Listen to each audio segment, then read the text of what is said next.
Welcome back to Society Case Files. My name is Robert, and today I thought I'd do something a little bit different and talk about some technology that I picked up in the hopes that it might help some of my productivity. If you like this kind of content and you want to see more, please subscribe to the channel and hit the notification bell. Otherwise, I'm going to dive right in. So, I do a lot of different things. I do writing, music, comics, all kinds of stuff. And to that end, I have technology a go-go, plenty of it. I've got this thing behind me. It's a Mac Studio for doing the music stuff. I have a MacBook Pro. I've got an iPad. I got the freaking iPhone. I'm very much invested in the Apple ecosystem. Several times over the past several years, I have attempted to use AR glasses and VR to try and find a way to make a more immersive moment with my tech so that I could, find some more focus. Because honestly, I'm a little scattered in some regards because I do like to multitask. And sometimes that multitasking takes me down paths that makes it hard to finish something at any given time. So I've been waiting for Mac to put out something that would really address the problem with AR glasses. That being, none of them work well with your Apple technology. Like, I got some, they were only a couple $100. They seemed really nice. They worked well with my PC, but they did not work almost at all with my Mac. And then even when they did, it required a lot of cabling and dongles and all kinds of nonsense. Ultimately, just kind of pointless. It was more cumbersome than it was worth. So then along comes Apple with the Apple Vision Pro. When I first heard about it, I was like, thumbs up. Yay, this sounds awesome. When I saw the price tag, I was like, hell no, that's absurd. I mean, it's literally 10 times more expensive than the newest Quest 3 VR headset.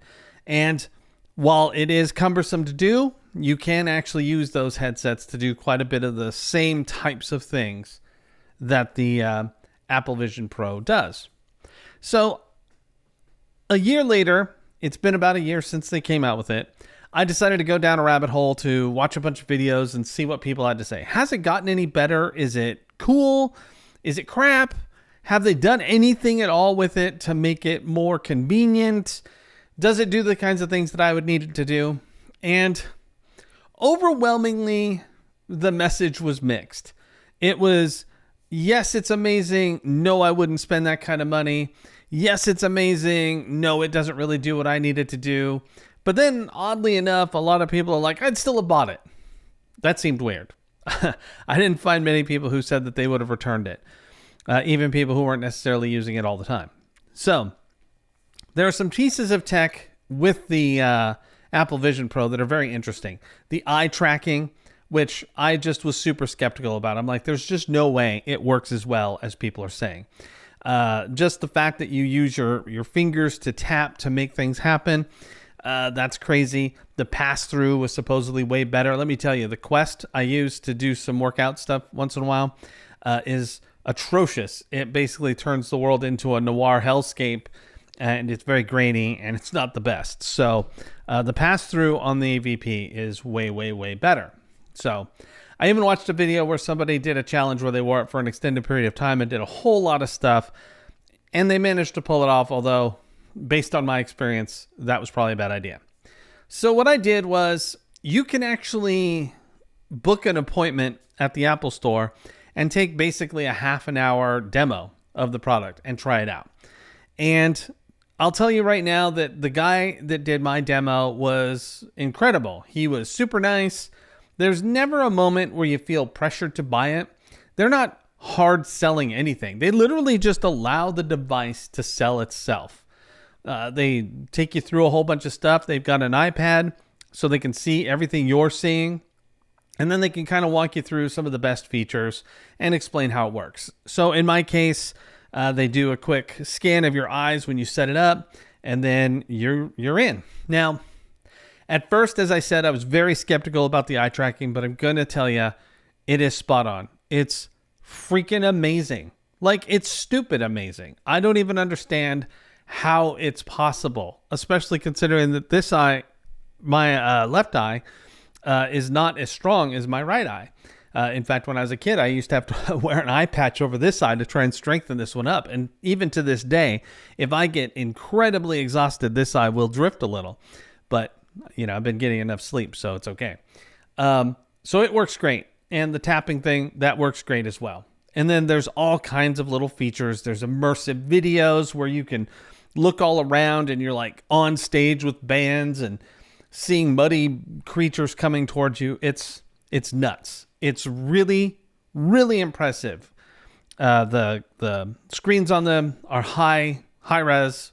It's fantastic.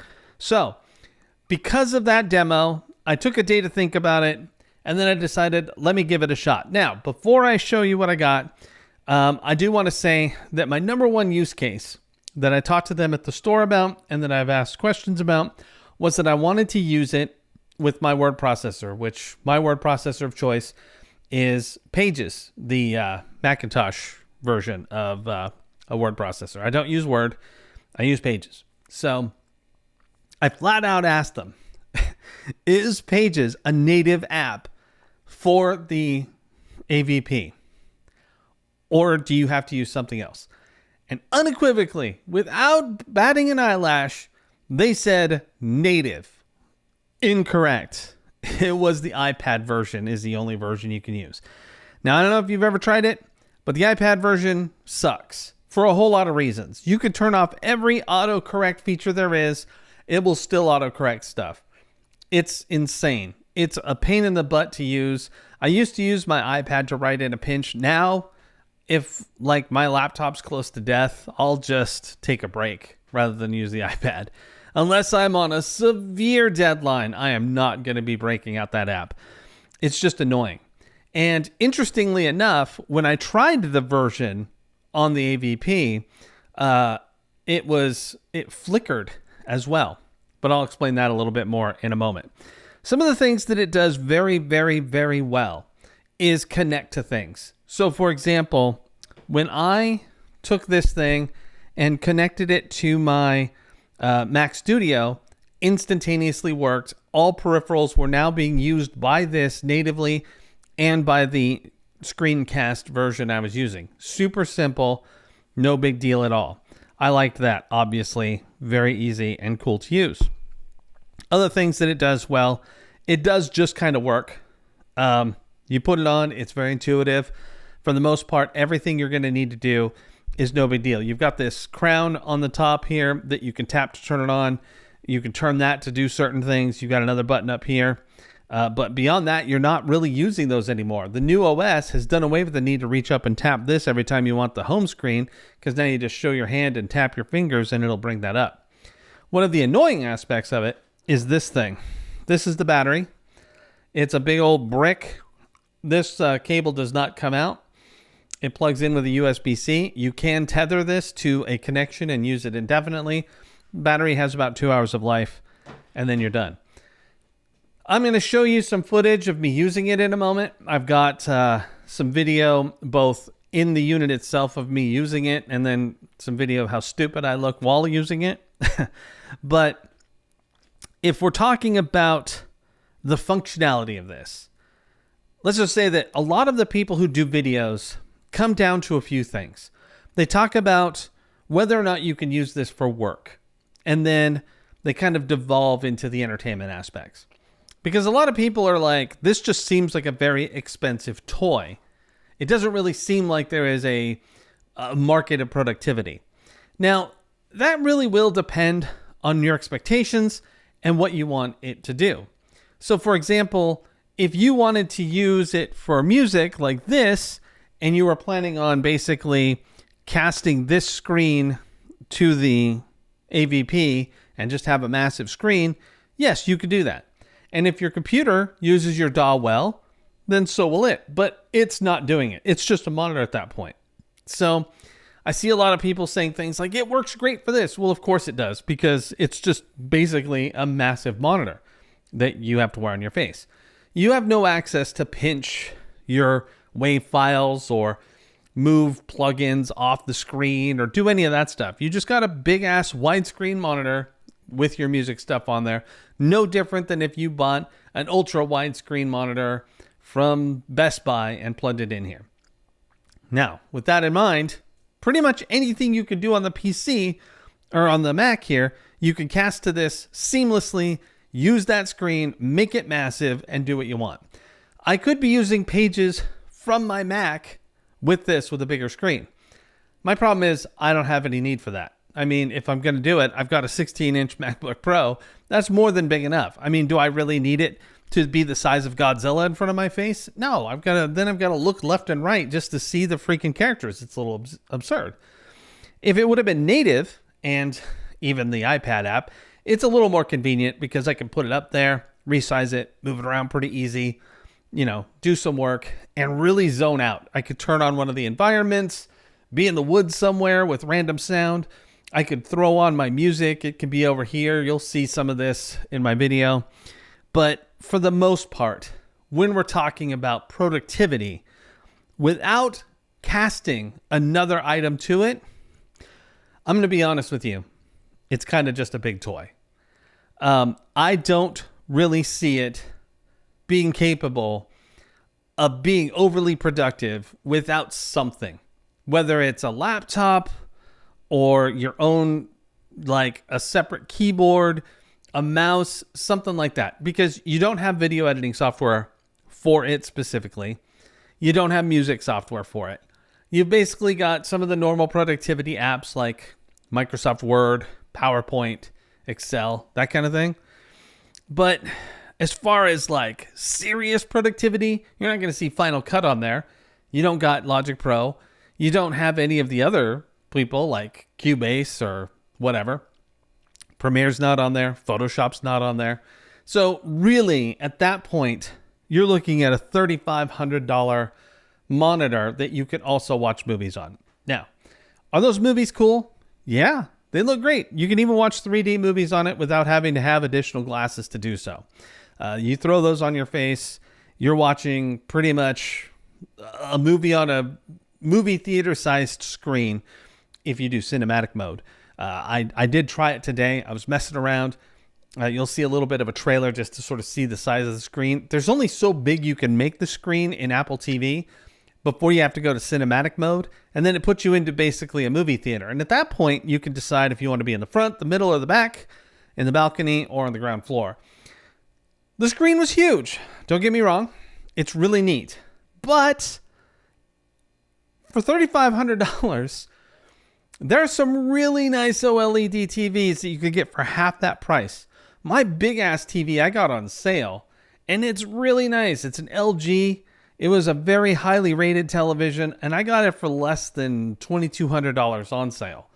I mean, it's actually too big for my room, probably, but it's super nice. I don't got to wear something on my face. I'm not tethered to a battery. I could just watch it and walk away. Now, if you don't have a house to put a big-ass TV like that in, or your space doesn't approve it, then yeah, absolutely. This is a reasonable alternative. But honestly, the Quest can also do big TV viewing, and you can watch movies that way, and you're only spending $300. I kind of see this being more useful for someone when the price drops considerably. Like, there's some really strange limitations. This is in the Apple ecosystem, and yet I can't use my phone with it. I can cast my phone to it so I can see what my phone sees, but I can't interact with it at all. I still have to pick up the phone and do things. Well, I'm wearing this thing on my face, and while the pass-through is good, it's still a recreation. So the phone is pretty blurry when you're trying to look at it. Can you do it? Yes. It's easier when you're seeing it on the screen, but as soon as the phone goes to sleep, your cast of it says, hey, this is offline now because it's gone to sleep or whatever. Why isn't this fully compatible with the iPhone instantly? Why am I not able to just have my phone nearby and then just like bring up the phone app and access all the things on it and use it right there rather than having to pick it up? I don't get that. And it's funny because I see a lot of people complaining that they didn't add new environments in the most recent update. I'm like, heck with environments, man. Add some functionality to this thing. Because as of right now, despite the fact that it kind of does what I need it to do, I don't really feel like I would use this thing to whatever potential it has. I want to say fullest potential, but that's not entirely the case because there is not a full potential. They didn't have a plan. They just made the future. And it is the future. The interface is insane. Like I said, that eye tracking is spot on. Some of these videos are really cool. The resolution is great. All of that stuff is thumbs up. But what do you use it for? And that's part of the problem, is there's not really a solid use case. I've seen some people say, I'm a writer and I need some real focus time. That's what I use it for, but I only use it in the morning and I don't take it anywhere, and on and on and on. Some people are like, I use it to travel with my laptop. I go to a, coffee shop, pop it on, do my work. I can kind of see that. But anybody in the know knows that this thing is a $3,500 minimum product. I mean, maybe I'm just like super paranoid or something. Throwing this on in public just seems crazy. I mean, I don't know. Maybe I doubt people are jacking people's freaking AVPs. I don't even know what they do with them. I guess sell them for $2,500 or something. I've seen lightly used ones for that, but I don't know. They also look a little ridiculous. You'll see in the video of me wearing it, but I mean, it's, the ski goggle thing, and that's definitely it. So anyway, I'm going to show you the videos and just sort of talk over what's happening here. Basically, I just did a bunch of random stuff. I played with the word processor. I brought up the music app, the notes app. I moved them around. I show you a bit of the Superman trailer comes up in a minute. I mean, it does look cool, but ultimately, I have to ask the question, is it looks really cool worth the price tag? And a lot of the folks who've done videos have said, no, it's not worth $3,500. And they market it as spatial computing, and it's not really that. Because in my view, a computer itself needs to have the ability to do a lot more than it can do right now. Right now, it's more of a spatial mindfulness product. It allows you to do things that maybe you're not able to do when you are on a regular computer because it's so easy to get distracted. Like there's not a Facebook app, there's not a Netflix app yet, but there is a Disney Plus app and an HBO Max app, and a few of the other streaming apps have made it. It just seems strange that in a year Netflix hasn't made an app for it yet. I would have thought that would have happened by now. And a lot of the apps that are missing are just like head scratchers. And like I said, the lack of the ability to use the iPhone easily and natively, the fact that Pages is not native. There's just a whole lot of little things that I kept going, oh, I wonder if this is here. I go and do a search for it. No, it's not. And I mean, there's tons and tons and tons of apps. But as another YouTuber, and I wish I could remember, I wish I could shout out to all these folks, but I watched so freaking many, and I had no intention of making such a video, so I didn't really pay attention to who all of them were. But one person in particular said, there's like thousands of apps that you've never heard of, and who cares? Ultimately, I just paraphrased. And the other thing is that you can use iPad apps, obviously, since I used the Pages iPad app, but I mean, that's kind of chintzy. I mean, it's easy to convert them, said the guy at the demo, but he also told me that you have Pages native. So there you go. I don't know if it's true, but if it was true, then there's no reason for devs not to have made that transition sooner and allowed you to basically use more of the apps. Get the Netflix app in there. Yeah, I think Amazon Prime's in there now, so you can watch those movies, but in any event, I think it's a pretty cool piece of technology. I think it's a lot of fun to play with. It didn't bother me as much as other VR has in some respects. In others, I did get a little bit of nausea and a headache on my very first day, especially when I tried to watch a movie. And beyond that, I think that for the most part, it just takes some getting used to. The refresh rate is pretty high, so you got to know that. And it does mess with your eyes. The guy who wore it for like a long period of time, I don't understand how he did it. I wandered around my house with it on, and I was like, no, this is absolutely not the way. I would not try to wear it as an AR product. I wouldn't like go walk down my street with it and use widgets and stuff as I went. I would love a pair of glasses that did that, but this thing is too heavy, and it isn't true AR because it's recreating the world with cameras, and no matter how good of a job it does, it's not good enough. It also dims the area. So like in the Apple Store, when I took the headset off, it was bright as hell. And when I put them back on, it was really dark. It just brings all the light down considerably. So that's kind of interesting. I mean, I don't want to go into too much detail about the physicality of it, but as with most Apple things, it's brilliantly designed to be very intuitive and easy to manipulate and, change the tautness of the strap and all this other stuff. The cable that plugs in the power is not magnet. It moves in and it slides into position, so it's kind of locked in. So if for some reason you drop the battery, it probably is going to yank the goggles off your face, or at least not be very comfortable. Now, I kind of understand why they do that, because if it was magnetized, it would probably pop off quite often, and then you'd lose power, and then you'd reboot, and that's not good, because apparently when you reboot, you lose all of the positions of your widgets. Now, I can't really imagine putting widgets all over your house and expecting them to be there. I couldn't even think of a good reason why I would have widgets elsewhere in my house other than the one place I'm using the thing. I tried to be imaginative and think of, good reasons for that, like maybe a timer in my kitchen or something. But I mean, I could just add a timer when I got to the kitchen if I was going to wear them that frequently. I don't know. If you have some thoughts, I'd love to hear them, if you got some creative ideas. But all that said, I think that the Apple Vision Pro is one of those pieces of technology that is super cool and doesn't have much of a point. Despite the fact that they would love you to think that this has productivity potential, I'm here to say I disagree. I think that at least right now, and until such time as they add a lot more apps and the ability to work with things, like I said, the music, audio production, video production, all natively, I think that it's a toy.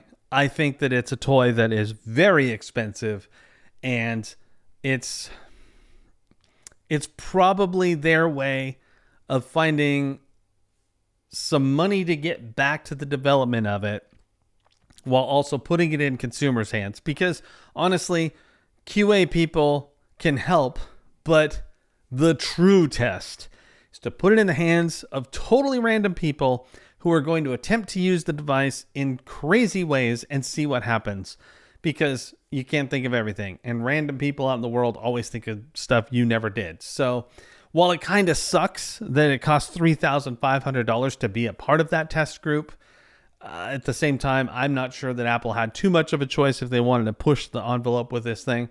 I'm guessing that the stuff I'm talking about, being, like Logic or Final Cut or any Adobe products, I'm guessing that you won't see those until Vision Pro 2, when it's going to have a bigger capacity and maybe cost a little less, probably be a little less heavy.